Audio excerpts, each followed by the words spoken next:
2 जून 1995 लखनऊ का state guest house, कमरा number 4। बाहर हजारों की उन्मादी भीड़, हाथों में डंडा, जुबां पर गालियां और आंखों में खून।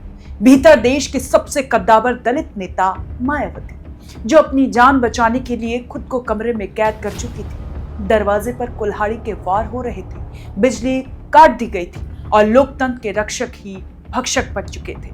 क्या वाकई उस दिन मायावती के कपड़े फाड़े गए? क्या उन्हें जिंदा जलाने की कोशिश हुई? और उस खौफनाक मंजर के बीच एक आईपीएस अधिकारी की एंट्री कैसे हुई? आज सत्ता सियासत की बात में हम खोलेंगे वो पन्ने जो गेस्ट हाउस कांड की नई सच्चाई बताते हैं।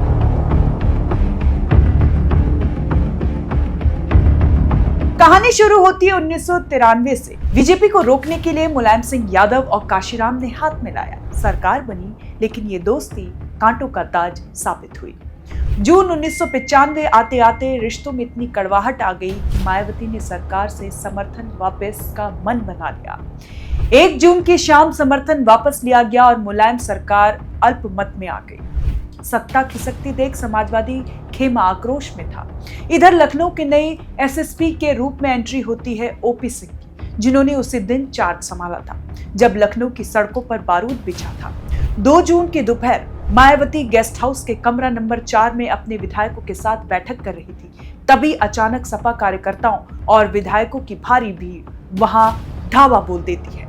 बीएसपी के विधायकों को घसीट घसीट कर मारा गया, उन्हें अगवा करने की कोशिश हुई। अपनी किताब में ओपी सिंह लिखते हैं कि हालात काबू से बाहर थे।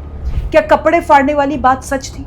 उस वक्त की मीडिया रिपोर्ट्स और चश्मदीदों के मुताबिक भीड़ इतनी हिंसक थी कि मायावती के साथ धक्का मुक्की हुई, उनके समर्थकों को पीटा गया। मायावती किसी तरह खुद को कमरे में बंद करने में कामयाब रही। भीड़ बाहर चिल्ला रही थी, कमरा खोलो वरना जिंदा जला देंगे।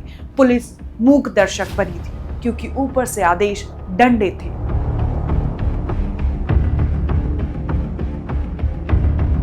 ओपी सिंह, जो उस दिन दूसरी बार लखनऊ के एसएसपी बने थे, अपनी किताब क्राइम एंड गमशन में लिखते हैं कि जब ये सब हो रहा था वो डीएम के साथ मीटिंग में थे। सूचना मिलते ही वो मौके पर पहुंचे।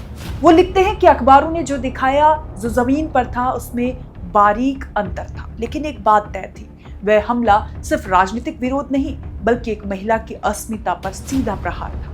अगर उस दिन कमरा खुल जाता तो भारतीय राजनीति का इतिहास शायद सबसे शर्मनाक पन्ने से रंगा होता। ओपी सिंह की ही चुनौती थी कि उन्होंने उस तनावपूर्ण माहौल में कानून व्यवस्था को दोबारा पटरी पर लाने की कोशिश की, जबकि सत्ता का दबाव कुछ और ही था।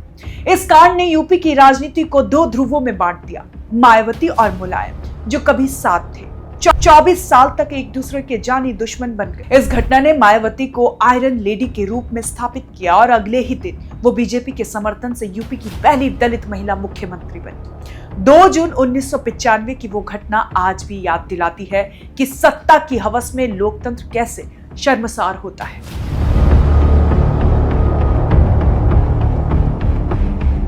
ओपी सिंह की किताब ने एक बार फिर उन यादों को ताजा कर दिया। क्या आपको लगता है कि आज की राजनीति भी गेस्ट हाउस कांड जैसी हिंसा की जगह है? कमेंट में अपनी राय जरूर दें, वीडियो को लाइक करें और सत्ता सियासत की बात को सब्सक्राइब करना ना भूलें और देखते रहें ओएनओजी न्यूज़।